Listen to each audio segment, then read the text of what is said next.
Olá, queridos e queridas, eu estou de volta depois de 2 meses de férias.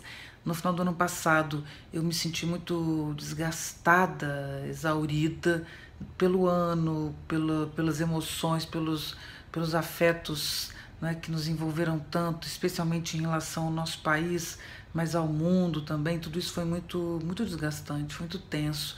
E naquele momento eu achei que era necessário sair um pouco e ter uma pausa, né? Eu penso, e junto com Nietzsche, e eu tenho discutido aqui com vocês, que a cultura é um processo de enfraquecimento, e eu senti isso muito na carne no final do ano passado. Então busquei a natureza, não o isolamento no sentido só humano, mas num resgate assim com o mar, com as plantas, com os animais, com as crianças, enfim, tendo um dia a dia bem cotidiano, bem rasteiro, no melhor sentido, né, do dia, assim, levando o dia na alegria, tentando viver realmente essa presença, né, essa existência no modo mais simples e difícil de ser. E me sinto forte agora, bem disposta e quero retornar e estou retornando. Mas não foi fácil esse retorno, não foi fácil. Não foi fácil ter ânimo para a cultura, para a sociedade, com tudo isso que a gente está vivendo. O Rio de Janeiro, por exemplo, nesse momento tem uma intervenção militar. Se isso é bom ou ruim, imagina, essa intervenção não tem nada a ver de fato com o que a gente vive aqui, né? A gente vive uma situação muito complexa, muito antiga. O tecido social da favela está entrelaçado ao tecido do crime organizado, né, ali na favela. O crime organizado do Rio não é o crime organizado de São Paulo, pelo menos não era. Existe um conflito aí de facções que é algo muito mais complexo do que um primeiro olhar pode pensar. Então, sem entender a malha que se fez entre o crime e a sociedade no Brasil hoje, não apenas na corrupção política, mas na criminalidade organizada e como ela se misturou no tecido social, né? Como essa criminalidade já tem representação política, já está muito nas instituições e como a gente não consegue se distinguir, né? Ou distinguir isso.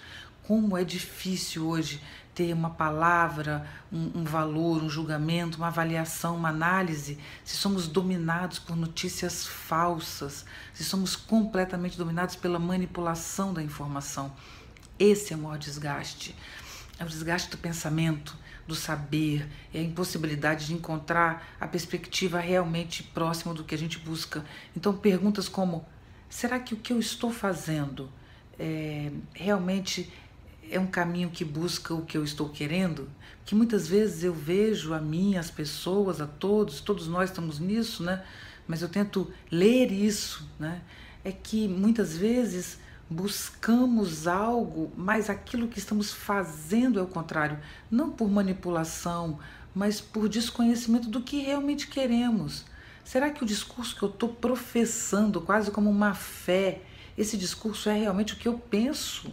Ou será que eu estou reproduzindo um discurso que eu nem sei direito o que significa, né?